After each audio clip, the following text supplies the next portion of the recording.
Y'all like my fan? Hello everyone and welcome to my channel. If you're new here, welcome. If not, welcome back and thank you for supporting me. I'm Coretta.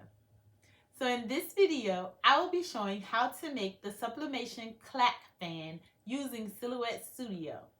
Come on y'all, let's get started.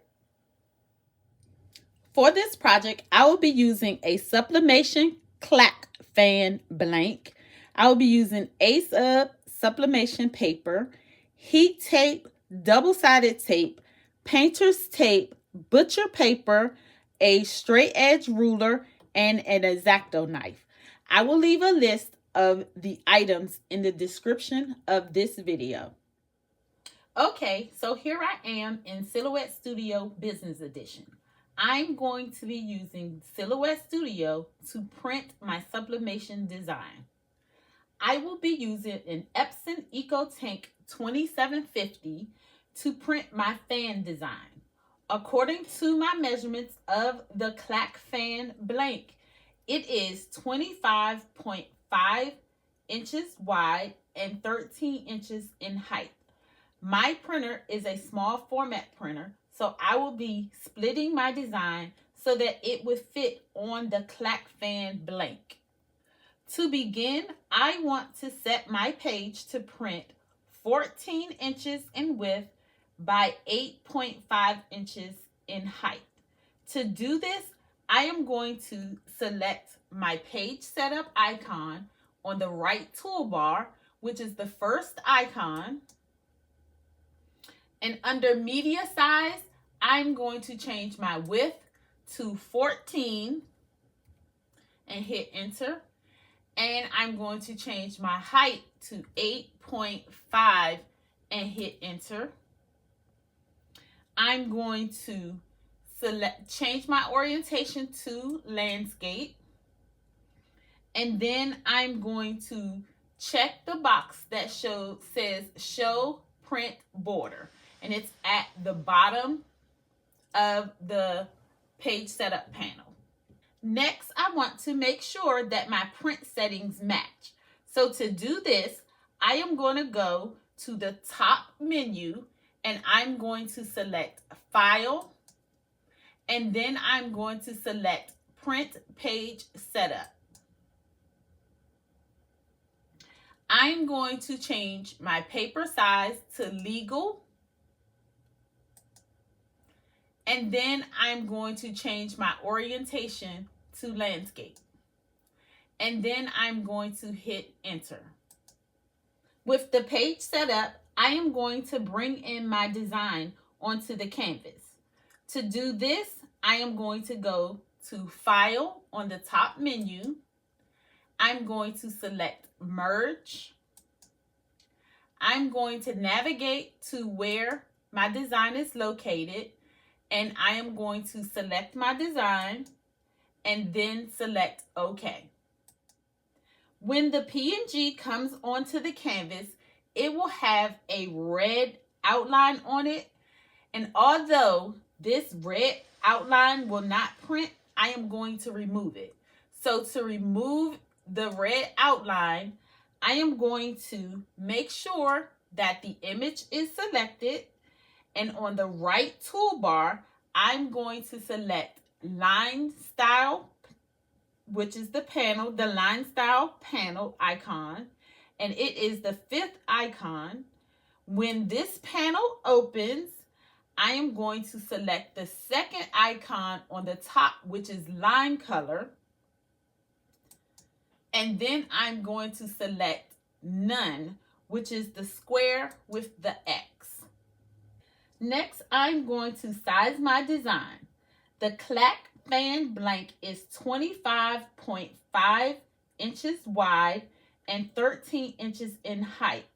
And so to make sure that I get a full coverage, I am going to size the design to 26 inches wide and 13 by 5 inches in height. So I'm going to make sure that my design is selected. And on the top toolbar, I am going to unlock the aspect ratio.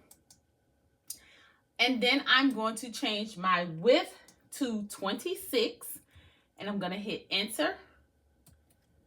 And then I'm going to change my height to 13.5 and hit enter.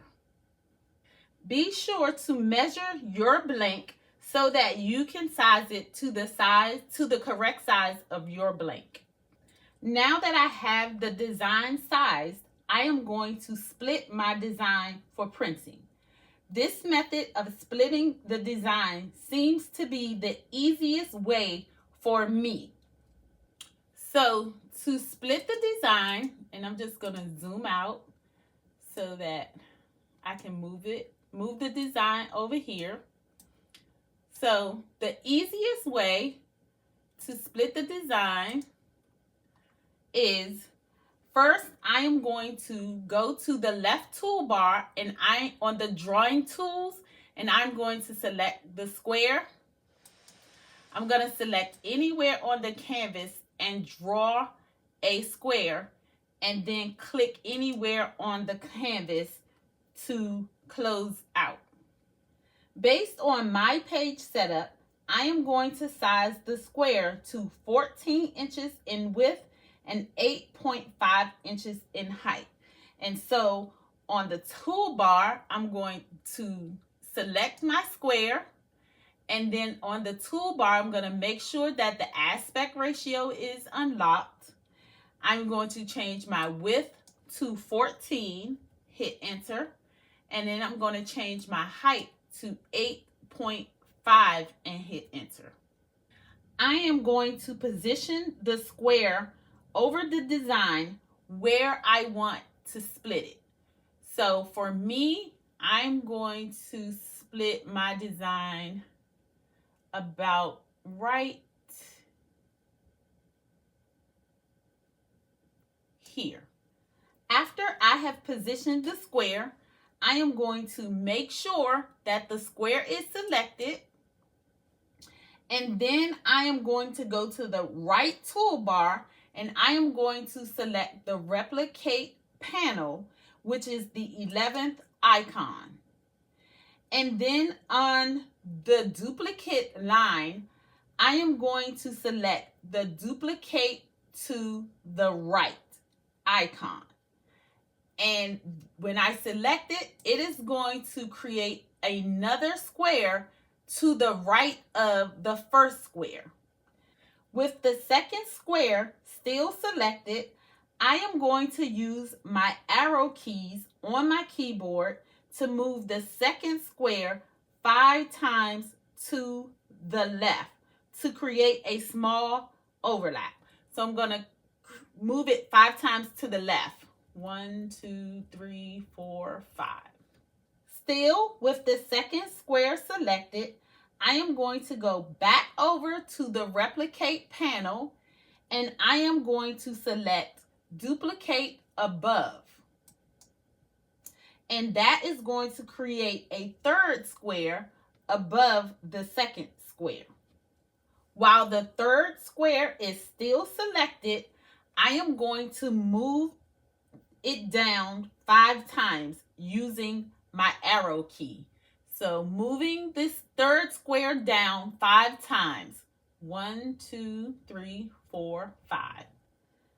And that's going to create an overlap to the second square. With the third square still selected, I am going to go back to the replicate panel and I am going to select duplicate left. So duplicating left will create a fourth square. And while the fourth square is selected, I am going to use my arrow key to move the fourth square to the right 5 times. 1, 2, 3, 4, 5. You would add as many squares as you would need to cover your design. Overlapping the squares will make it easier to piece the design back together. Now that I have the squares positioned over the design, I am going to select all 4 squares and the design. And I am going to go to the right toolbar and I am going to select duplicate below. And then I'm going to just move this group out of the way. So I am with the second group still selected. I am going to go to the replicate panel again and I am going to select duplicate below, creating a third set. So I'll just move that down. And then I'm going to go over to the replicate panel again, and I am going to select duplicate below, creating a fourth set. And I'm just going to move the fourth set down.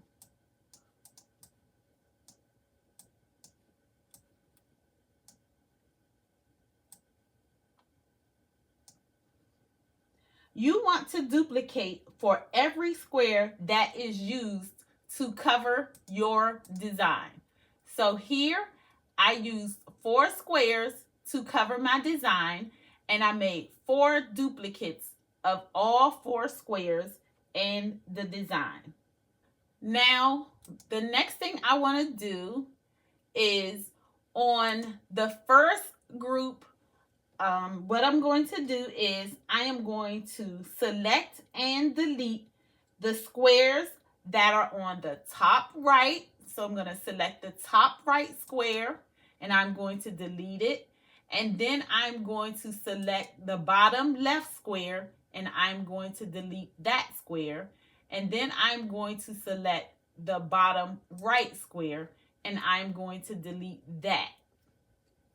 On the second group, I am going to select and delete the top left square, the bottom left square, and the bottom right square. On the third group, I am going to select and delete the squares on the top left, the top right, and the bottom right. On the fourth group, I am going to select and delete the squares on the top left, the top right, and the bottom left. Now I want to crop the design into each square. So to crop, I am going to select, in the first group, I am going to select the square and the design. And then I'm going to go to the right toolbar and I am going to select the modify panel. And the modify panel is the 12th icon. And then on this panel, I'm going to select crop. I am going to do the same thing for all the other groups.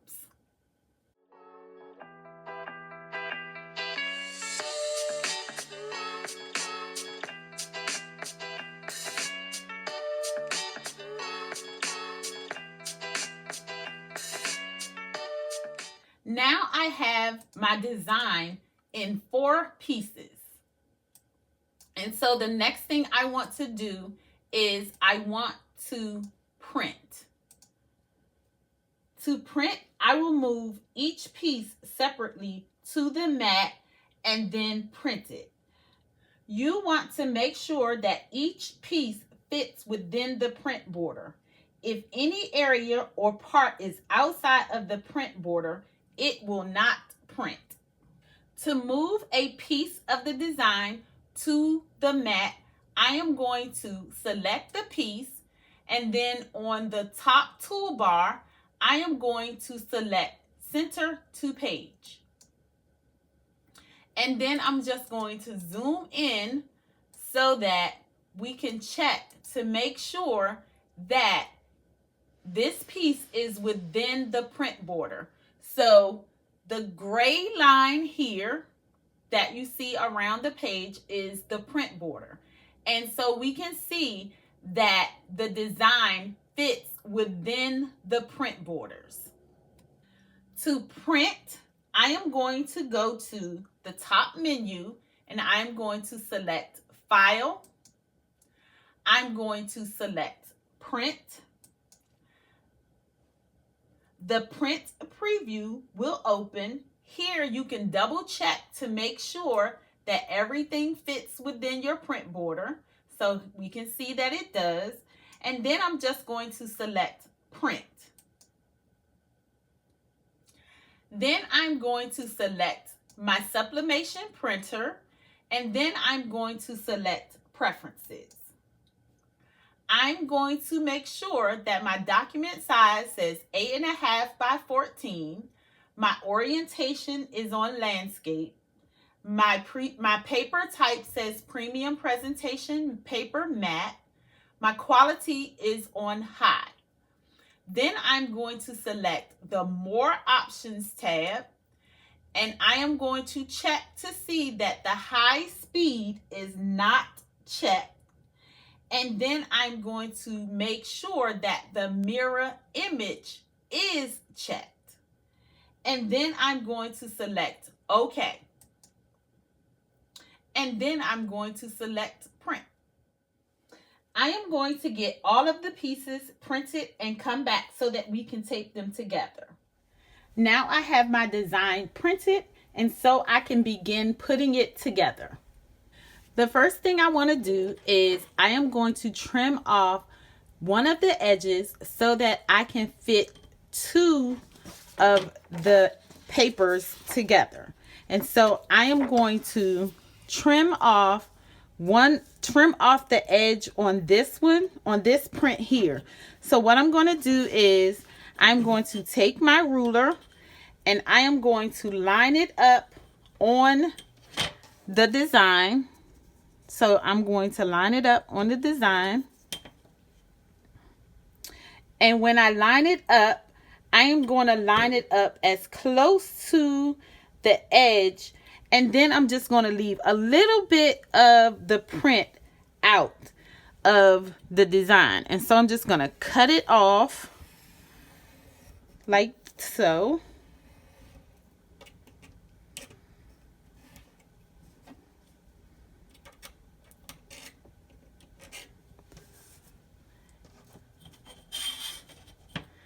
And then I want to make sure I cut some of the image off. And that's why I left some of the overlap, so that I don't have to be so concerned with cutting into the image, because the overlap will correct that. And then once I have that edge cut off, then I can match them up to create one whole design. So to match them up, I am going to cut some of the white edge off of this paper here. So I'm just going to I'm gonna cut off the edge on this paper here, but I just want to make sure I cut it even all the way across. And so I'm just lining it up on my mat, and I'm not going to cut off all of the white. I'm just cutting off some of it on this piece right here, because I don't want it to have as much white on it as it does. So I'm just going to cut some of this white off. And then what I'm going to do is I am going to take pieces of my heat tape, and I'm going to put it under the paper like that, with the sticky side face up. I'm just going to put the heat tape here, and the heat tape is going to hold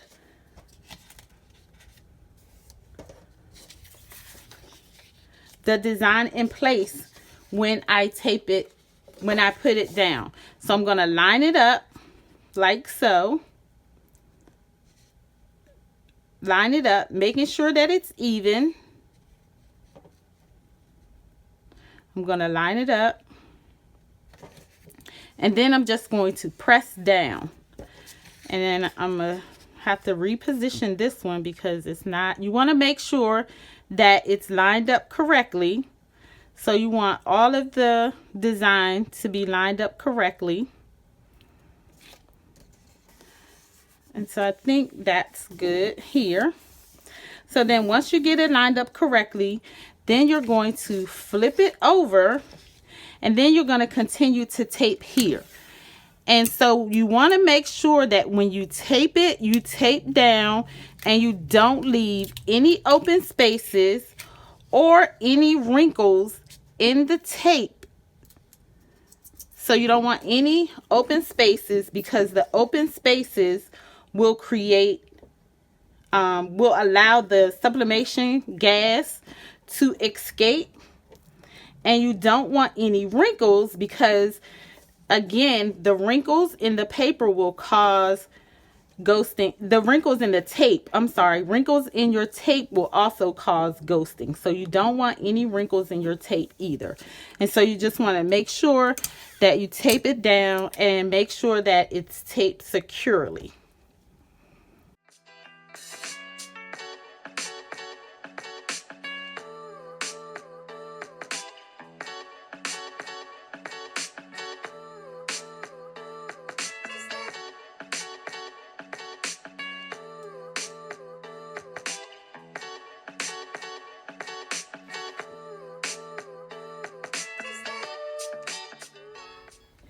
Next, I'm going to line up the fan blank onto the design. So once I get it lined up, then I'm going to tape it down. So I want to make sure that the words here are centered on the blank. And so once I get it lined up, then I'm going to tape it down so that it doesn't move. And so I'm just going to tape it down like that. Taping it down to the design so that it doesn't move.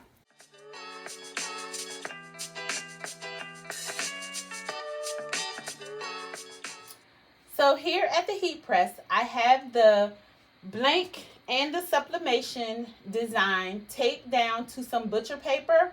I also have some butcher paper that is on my mat to protect my mat, and I will be using butcher paper to cover up the sublimation paper and the design to protect my upper platen.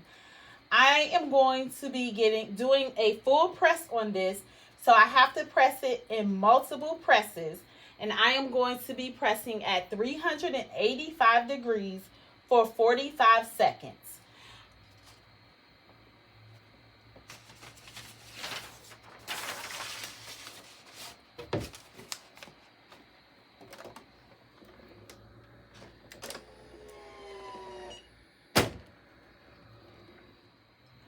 So again, to get the design press, a full press, I have to press in multiple presses. And so what I'm going to do is I'm going to move the butcher paper and the design onto the press. And what I want to do is I am going to overlap my next press with my last press. And so I'm just going to make sure that my last press, the end of my last press is on the heat press. And then this is going to be my second press.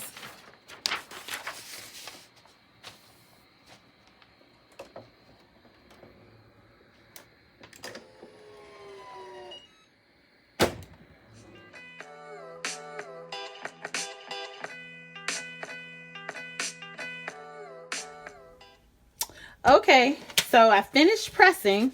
So let's reveal the fan.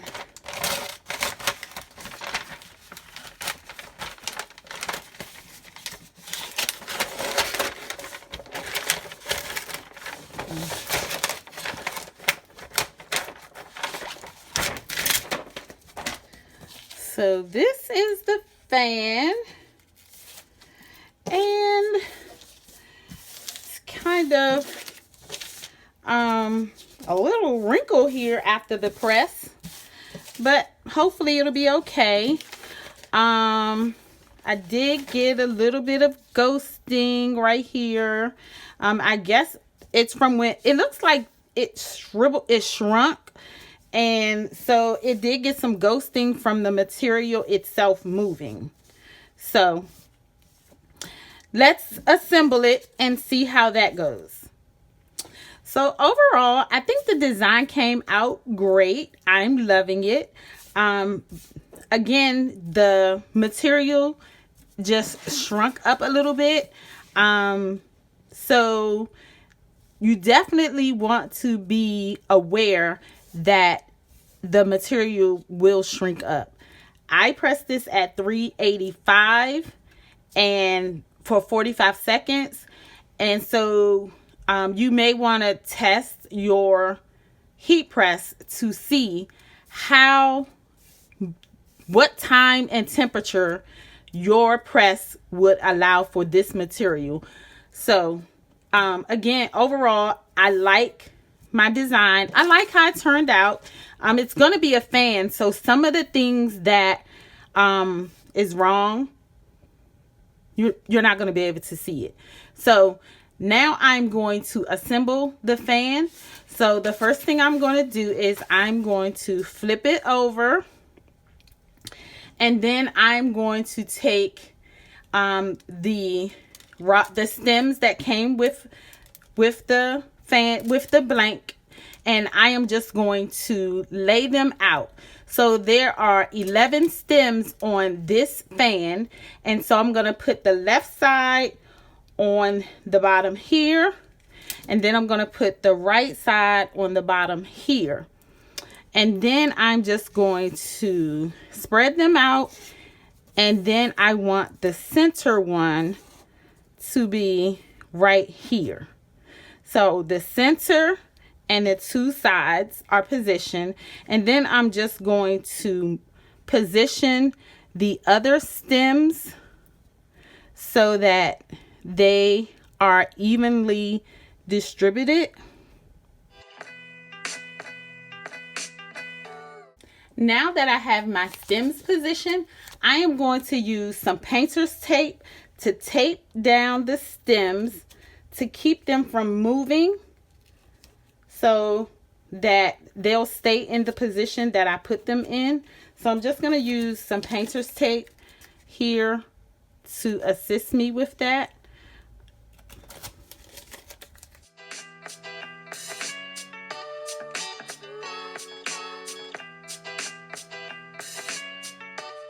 So now that I have my stems positioned, I am going to put double-sided tape on the stems.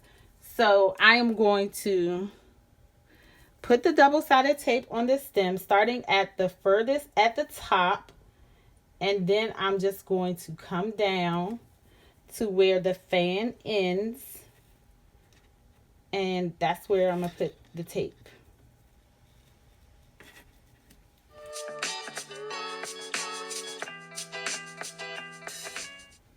So now I'm going to take the fan and put it on top, and then I am going to position it again, and then I'm going to just start removing the tape and adhering the fan to the stems. And so for the adhering the stems, you want the left side to be on the top, and you want the right side to be taped to the bottom. So I'm just going to start taping it down.